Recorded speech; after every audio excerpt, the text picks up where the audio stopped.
Okay, I'm talking here to Simon McCallum, and we've been talking today about artificial intelligence, and you had a prediction about the year 2020. 2020. I think by 2020, in an MMO environment, we're going to start being unable to tell the difference between the humans playing in the game and the digital equivalents, the fakes, the AIs. Okay, so you're thinking we're going to have NPCs in MMOs that will be hard to tell from the human players. Indeed. And they'll do this by scraping large amounts of data from real human players. And they'll be combining responses and responding in ways which, as far as most players are concerned, appear to be identical to normal human beings. Now, do you think these AIs will be taking the same roles as players in the game? Typically, the AIs in MMOs take different roles. I think there'll be a blend. So most of the NPC roles currently used, which are quest givers and people save and stuff, will be these richer kind of NPCs. But there'll also be fake players.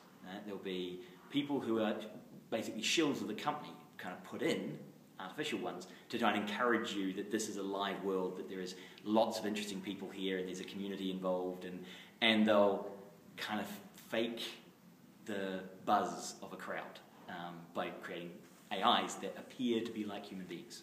Do you think this will be used more for opponents or for, I don't know, teammates? I don't think you need it for opponents, because your interaction with opponents mostly are reasonably easy to script, and you don't want your opponents to be too human generally. Yeah. Some people really want to kill human beings, right? And so they can live out fantasies of killing human beings, and so they want them to be as real as possible. Most people aren't actually that way, right? They like their action movies to have like enemies that kind of fall down and disappear, rather than actually cry about their mum and want their children and stuff. So I think enemies, you probably don't need it. Okay. I think it's more of your teammates and the other people in the world, and the people you save, the people you need to care about. I think they need to be richer, and that's where you need more human-like. Okay, let me push on this just a little more in terms of what do you mean by richer and what do you mean by human-like? Can you give me an example of like the sort of interaction that you're imagining?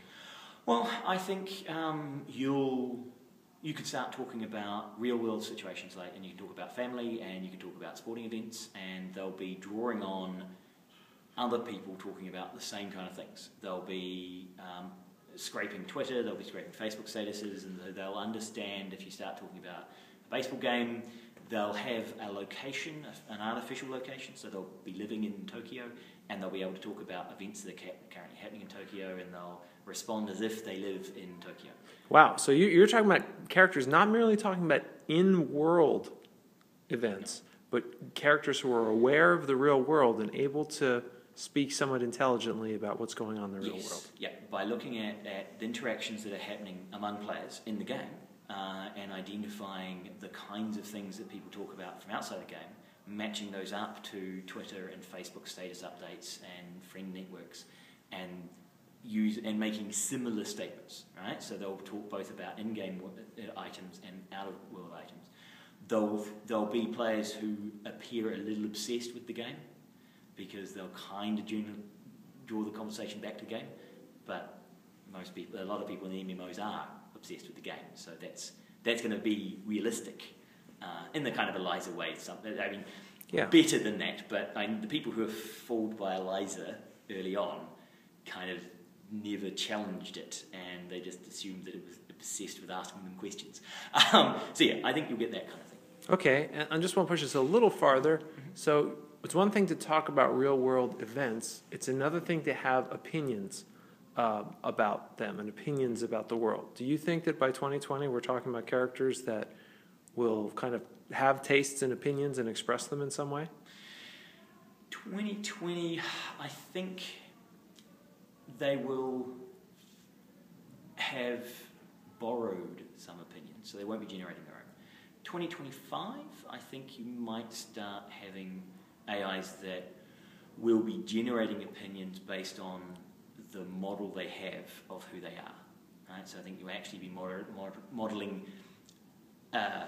a human being at some level at that point, and they'll start forming opinions based on the way normal human beings form opinions about things.